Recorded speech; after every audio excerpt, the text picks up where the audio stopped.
Welcome back.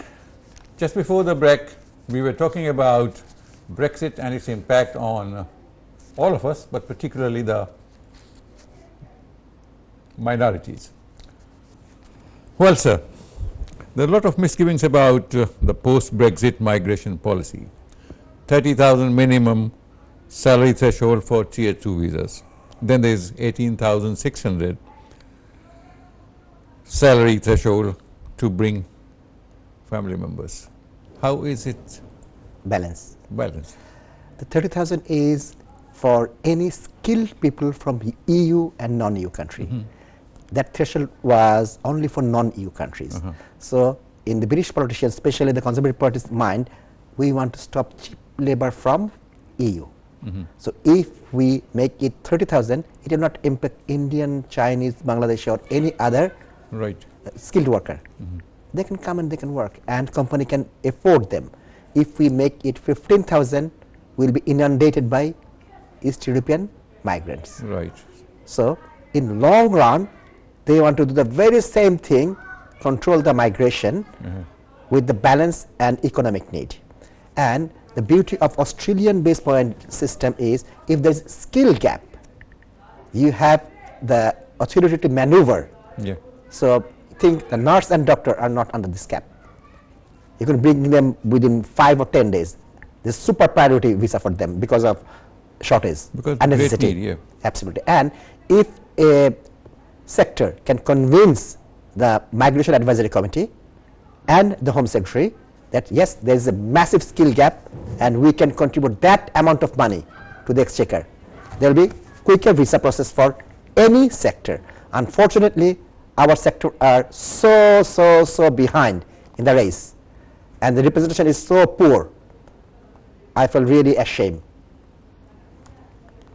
Although the most powerful person in this context, Priti Patel, she promised that was a false promise, and I don't think it will ever realize under the Conservative government the Vindaloo visa.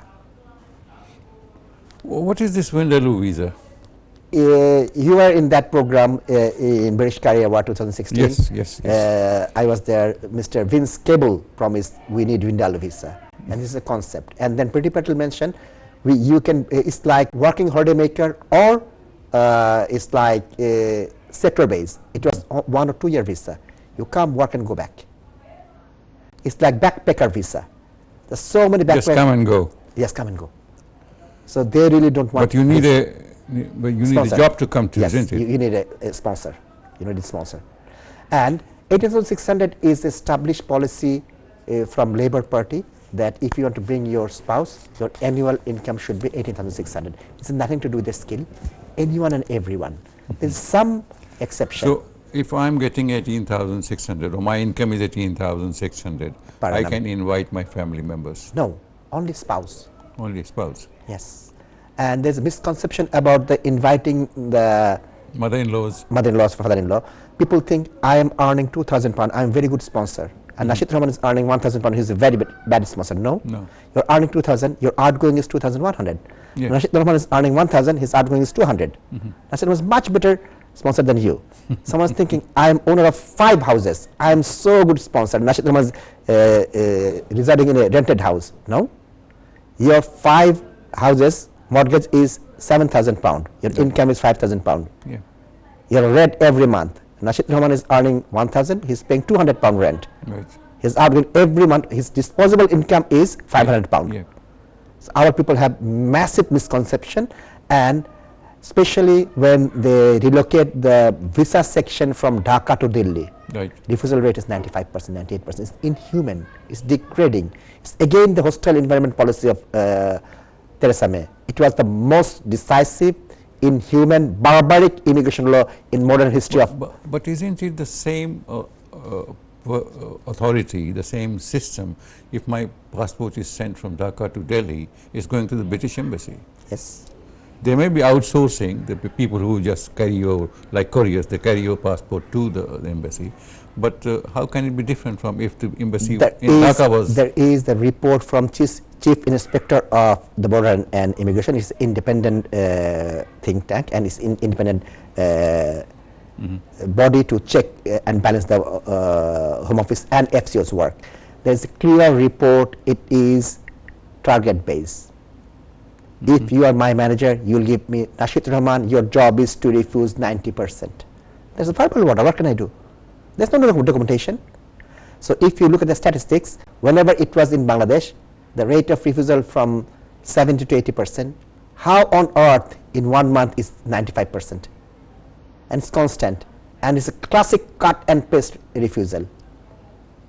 Your mother is 65, she's not working, she'll come here, she'll work, she'll earn money. She's an economic migrant, she'll not return.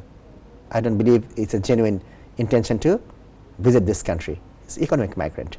But then again, when you look at it, I mean, this is very personal, that some of the people whom you think that they will be learning a trade and they will go back to their own country, they've got these resources, they've got the money, they refuse the visa. But sometimes you think these good-for-nothing fellows are hanging around in this country and they have been given a visa. So how does that work? Again, 5%, they're lucky. In one day, there is 100 applications, 95 of them are very good, 95 are refused. And another day, out of 100, 80% vagabond. Yeah, 5% get. They get yes. There's no check and balance. And the good thing, they are very clever in this act. They abolish the appeal system. Then they abolish the administrative review system. You cannot challenge it anyway. You have to go to High Court for judicial review.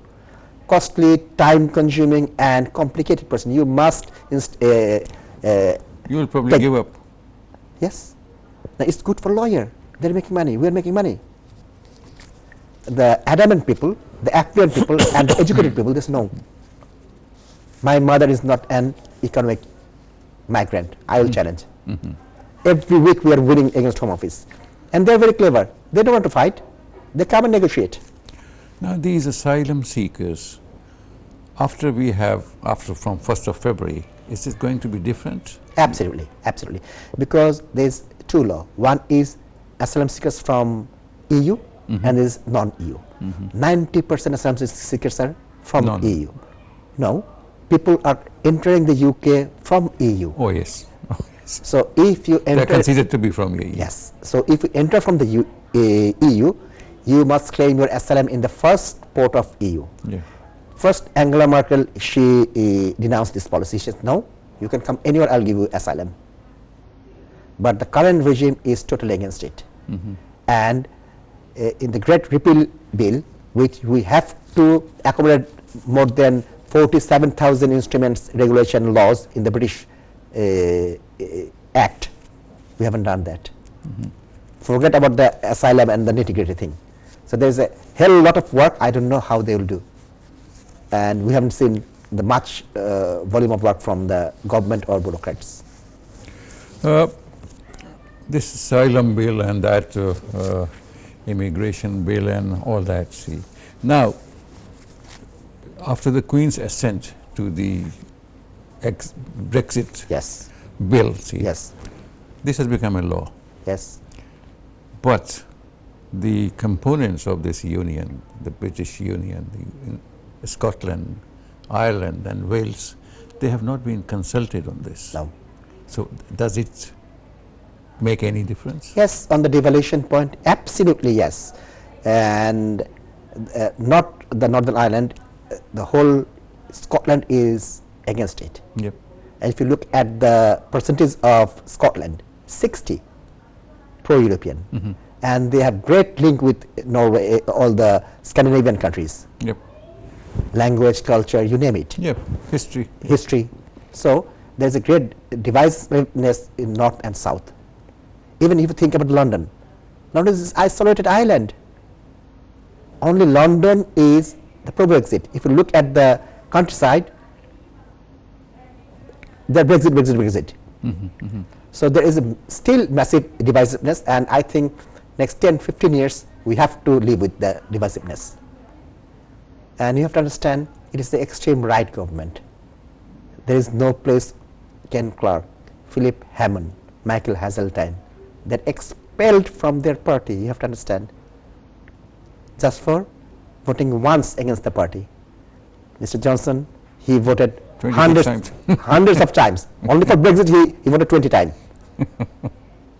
And with all the tradition and all the culture, you make Mr. Goldsmith a lord, he is defeated MP candidate and he became a minister.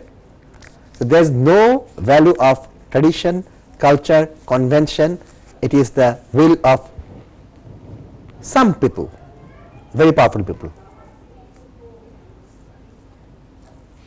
When I talked about that Scotland has not been consulted with regards to Brexit, SNP leader, if you remember that he delivered a speech and he said that this is a constitutional crisis. Yes. It may be a bit too much, the word constitutional crisis, but Brexit has unleashed forces that could have a profound impact on the Union. Absolutely, yes. The Union of United Kingdom. Yes. What my personal understanding is, in 5 to 10 year time, it will take a great role in Northern Ireland and Scottish politics. In 20 years time, Northern Ireland will be part of Ireland and Scotland will be in any form, either in a independent country or in a federation, like much of its control within Scotland. The beauty of Scotland is it have its own currency, national anthem, it have fiscal policy, even a language of its own. Language of its own, and with a very strong heritage. And British solicitors and barristers, they cannot practice in Scottish jurisdiction. You have to enroll with their own thing, and they have great hub for medical, accountancy and law background. Right. They also have this Royal College of Surgeons and absolutely, the medical, yes. Most of the Bangladeshi doctors, they are graduated from that institution. Yes. So it's a matter of time. It's a matter of time. So it is divisive, and it has long-lasting impact on British life. So what I mentioned in the beginning was that this country that almost ruled the world is now going to celebrate its own independence. And are we going to come back to England? If you look at the history, all the greatest civilization collapsed within. Yep. No one attacked them. Just think about the Mughal. Think about the Egyptian, Indus Valley, Chinese, the Persians. Persians, Italian, Greek, the same history.